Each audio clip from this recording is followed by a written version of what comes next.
I've seen a few comments pertaining to the black tarry turtles in Over the Garden Wall. I've sat with it for a long time now, and after my last screening of the miniseries, I think I have a line of logic that I like. Please, before you continue with this video, watch the other parts of my Over the Garden Wall theory first. I have a whole playlist that will show you all of the episodes in order, and then you won't be in the comments saying, I don't understand why you said blank when you didn't explain it. Well, that's because it's in a different video.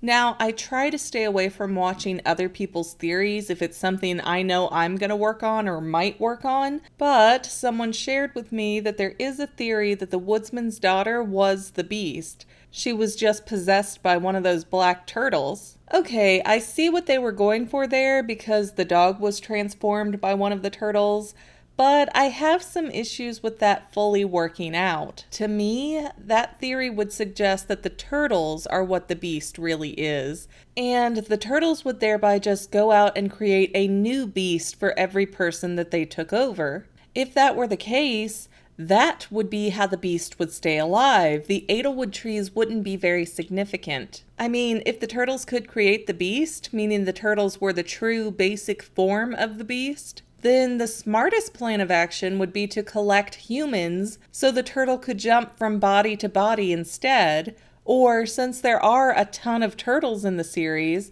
why not just turn themselves into a dozen different beasts?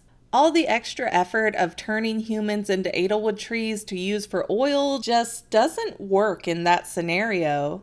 We also know that the dog turns into a monster-like creature with similar eyes after he ingests a turtle. But the dog really doesn't have an evil agenda. It's just a wild, hungry, dangerous animal. And the dog didn't have his own lantern, so how was he staying alive if he were truly on par with the beast? Side note, I know the dog spit up the turtle and changed back to normal, but are we sure the dog wasn't just hiding in a shallow part of the water so that the black demon creature didn't pick up its scent?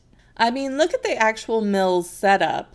After the dog puked out the turtle, he still should have been crushed to death between the rock and the turning mill. And we definitely hear an awful noise that suggests whatever that thing was didn't get loose at the last second. And after he expelled the turtle from his body, he turned right back into a dog, right? So, yeah, that dog would have been dead, or at least completely deformed after that. Whatever that creature was, it also seems to me that it should have been shoved into the stream going the other direction from where Greg came out with the dog. Maybe the monster was killed and then the dog came out of hiding from behind the big rock when he saw Greg.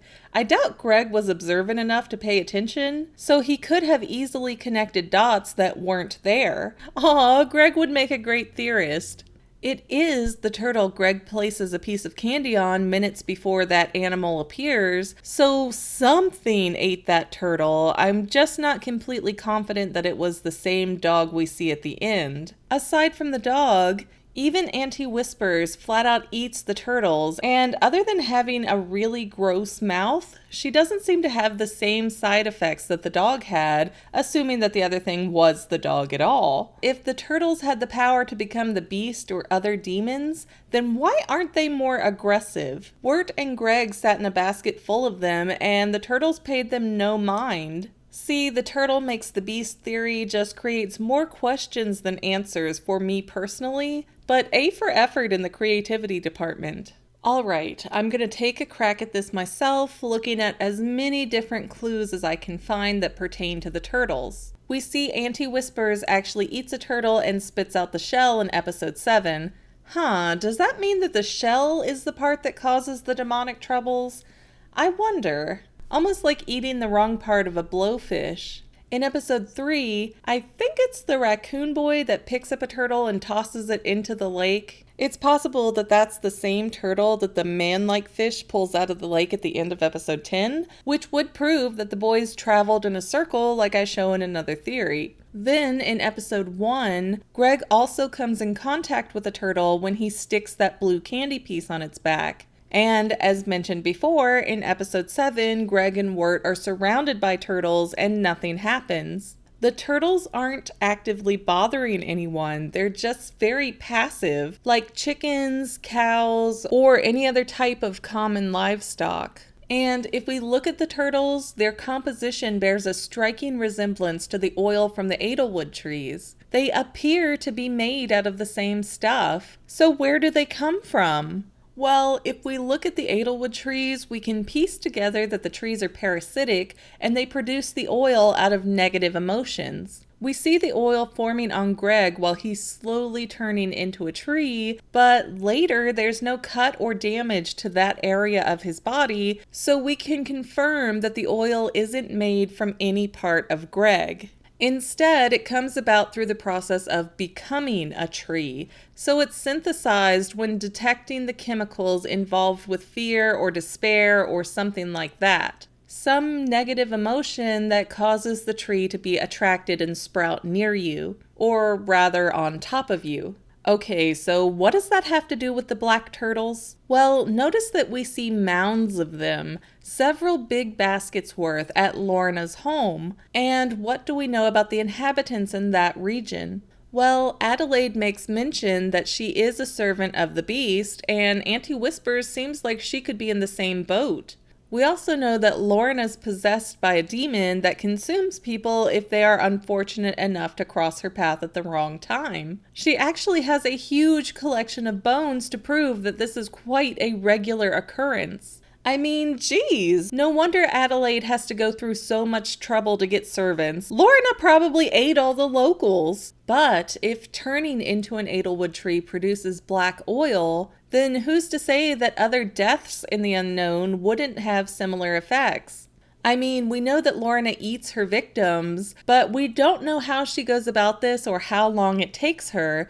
So with how quickly edelwood trees can grow, I imagine that Lorna's victims somehow end up synthesizing some black oil substances of their own. We also see that this area of the unknown is ripe with magic and enchanted items. So would it be difficult for Auntie Whispers, someone who seems to be a witch, to turn oil into turtles? It seems silly to do that, but consider that edelwood oil would be smelly, hard to store, and heavy to transport. So maybe making little creatures is a better way to store the oil. Now, we don't exactly know how Adelaide serves the beast, but we can guess that Auntie Whispers is providing the beast with turtles. The turtles could be like a snack for the beast. They could be an alternative fuel source for the lantern.